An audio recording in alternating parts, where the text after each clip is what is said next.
أختي خدات راجلي وحرقت قلبي، ولكن داكشي اللي وقع ليها صدم الجميع. السلام عليكم ورحمة الله تعالى وبركاته.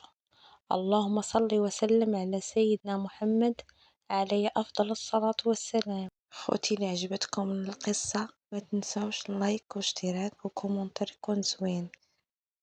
من صغري وأنا خدامة على قبال خواتاتي، وكنت كنضحي على قبالهم. ماتوا الوالدين وبقيت كنقري اختي الصغرى. مرة كنخدم في الضيعات ومرة كنمشي للمدينة وكنخدم في الديور على قبال اختي الصغرى. قريتها حتى كبرات وولات شابة زوينة، ولات عاطية العين. انايا جاني واحد ولد الناس وتزوجت، قلت نعيش حياتي اللي تمنيت تكون، وكنت عايشة معايا اختي الصغرى. كنت دايراها اختي وبنتي، كانت كتدخل وتخرج كيما بغات. واحد النهار من النهارات لقيت بلا راجلي كيخرج مع اختي في السر، وتفاجأت كيفاش كيخرج مع اختي بلا ما يقولها لي.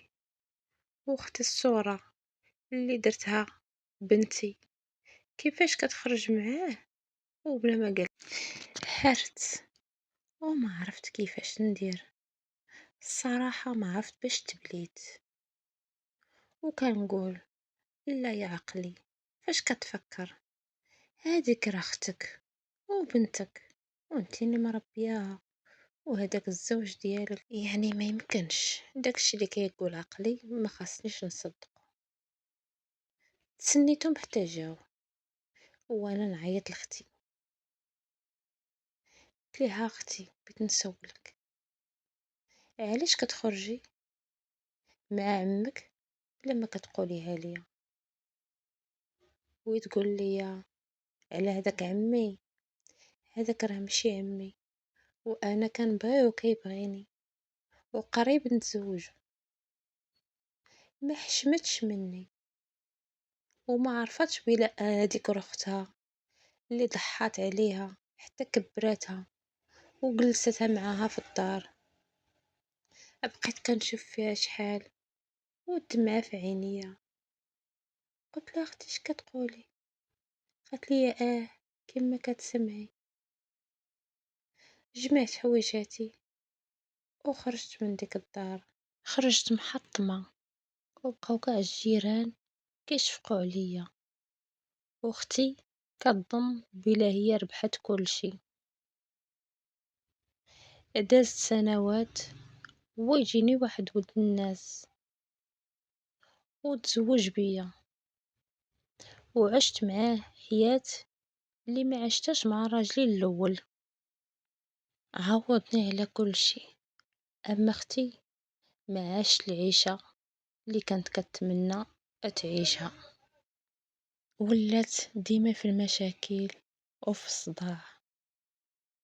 واحد النهار في النهارات لقيتها قدام بابي، دقت عليا وطلبت مني السماح. قالت لي خسرت حياتي وخسرت اختي بسبب الطمع. كنت كصحابني غادي يعيشني نفس العيشة اللي كان معيشك فيها، الساعة ولا ليا العكس. سامحت اختي ولكن ما نسيتش داكشي اللي دارت ليا. سديت بابي ودخلت نكمل حياتي مع راجلي اللي احترمني وانا كنحترمه. واختي راه طلقات من الزوج ديالي السابق. صافي البنات، هذه هي قصتنا تاعت اليوم. قصتنا سالات وسالت بحزن وسالت برضا. مع السلامة حبيباتي، إلى قصة تانية إن شاء الله. ما تنسونيش من اللايكات الله يجازيكم بخير الفيديوهات، وشي كومنتير يكون زوين اللي حفزني ويشجعني باش نزيد لقدام.